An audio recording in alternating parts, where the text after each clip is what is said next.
Kita ke informasi berikutnya pemirsa, bahwa banyak harapan dan tantangan. Pelantikan serentak kepala daerah diharap dapat mendorong bagi hasil keuangan antara pemerintah pusat dan daerah dari produk ekspor. Hal ini dianggap penting sebagai faktor kunci mewujudkan perubahan positif pada pembangunan infrastruktur daerah yang berkelanjutan. Presiden Prabowo melantik 481 kepala daerah terpilih di Istana Negara Jakarta pada Kamis 20 Februari lalu. Setelah pelantikan, kegiatan kepala daerah dilanjutkan dengan mengikuti retret di Akademi Militer Magelang 21 hingga 28 Februari mendatang. Pelantikan kepala daerah secara serentak ini pun menjadi bermakna di tengah polemik yang sedang berkembang di masyarakat, yaitu kebijakan pemangkasan anggaran yang dilakukan pemerintah kepada kementerian, lembaga di tingkat pusat maupun daerah. Terlepas dari pro kontra terhadap kebijakan efisiensi anggaran, para kepala daerah juga akan menghadapi tantangan tersendiri di tengah tuntutan untuk memenuhi janji-janji politik ketika mereka kampanye dulu.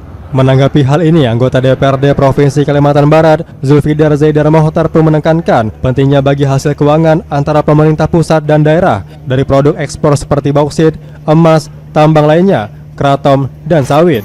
Menurutnya, pembagian hasil ekspor yang selama ini diterapkan kurang adil dan tidak seharusnya pihak yang tidak terlibat langsung dalam proses produksi mendapat keuntungan yang sama besarnya. Selain itu, Zulfidar juga menyoroti peran kepala daerah baru dalam memperbaiki infrastruktur di daerahnya masing-masing. Kita dalam rangka persiapan 2045 bagi anak-anak bonus demografi yang sekarang ini terjadi ya. Jadi kita harapkan itu tetap menjadi concern bagi gubernur terpilih, wakil gubernur terpilih, kedua infrastruktur tentu, yang ketiga tentu memang pelibatan masyarakat yang sedikit banyak atau biar sedikit pun punya potensi untuk menghasilkan pendapatan asli daerah. Zulfidar menegaskan pelantikan bukanlah seremoni belaka, tetapi juga ada harapan masyarakat akan perubahan positif dihasilkan oleh pemimpin daerah yang baru. Kemampuan menghadapi tantangan dengan mengambil langkah-langkah konkret yang berdampak langsung pada kesejahteraan masyarakat, termasuk menjalin komunikasi dan negosiasi yang baik